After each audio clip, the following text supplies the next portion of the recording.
the nice guy persona can more often than not put the individual in the friend zone.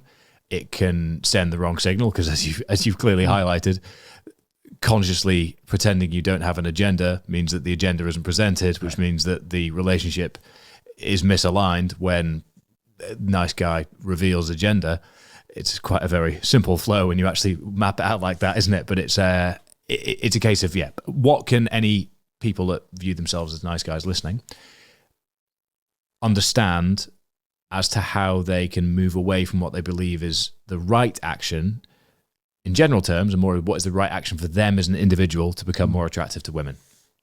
A line that I've been using for a while. A few things around attraction. When I first started developing kind of my dating material for men, I tried to keep it, authentic. This I call it conscious dating, and I think I tell guys, my books on dating really aren't about how to get a girlfriend.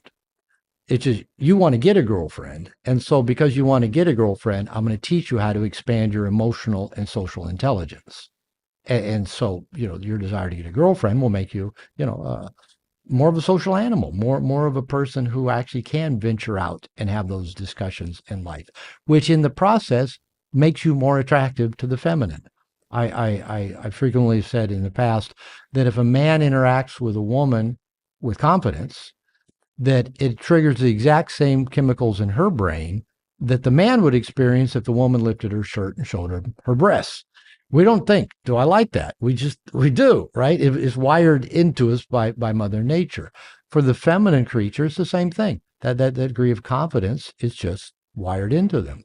And I know, like when I do interviews, like with female dating coaches, and I say something like, the feminine is highly attracted to a man who's comfortable in his own skin, knows where he's going, and looks like he's having a good time going there. The women coaches always go, they just sigh, they moan. Like, yeah, that's it. Because, there's so much information out there for men about how to attract women, all the way from, be a nice guy and, be all the way to, to the red pill stuff, be aggressive, be this, be that, don't be too available, don't be vulnerable, all of that. But I think if we take our attention off of the women, get comfortable in our own body. What does that mean? Well, I take good care of myself. I like myself. I get enough sleep. I eat well. I exercise. I live life on my terms. I know where I'm going. I know the difference I'm making in the world. I know, I have clarity of why I'm here. Took me a while to get there, but I have clarity. And I am having a good time going there. I love my life. I love the things that my life enables me to do, the difference I'm making, how it lets me interact with my wife, my stepkids, my son, my granddaughter, my mother, with the men of the world. And that makes me highly attractive to the feminine. I define the feminine, not just women, but dogs, cats, babies, money, adventure, opportunity, anything that's not nailed down, just that masculine, feminine polarity. And as a result, not only is my wife highly attracted to me, she's always pointing out women. That woman is coming on to you. That woman is flirting with you. That woman is trying to get your attention.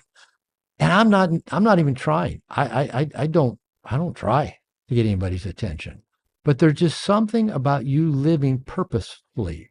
Again, that being comfortable in your own skin. And I think that's what, for example, maybe shifted for you. When you were depressed, you're not comfortable in your own skin. You don't know why anybody else would be comfortable being around you.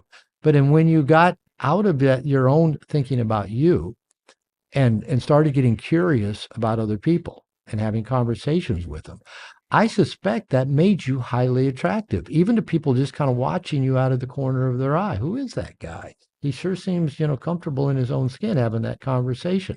People notice that. They do pay attention to it.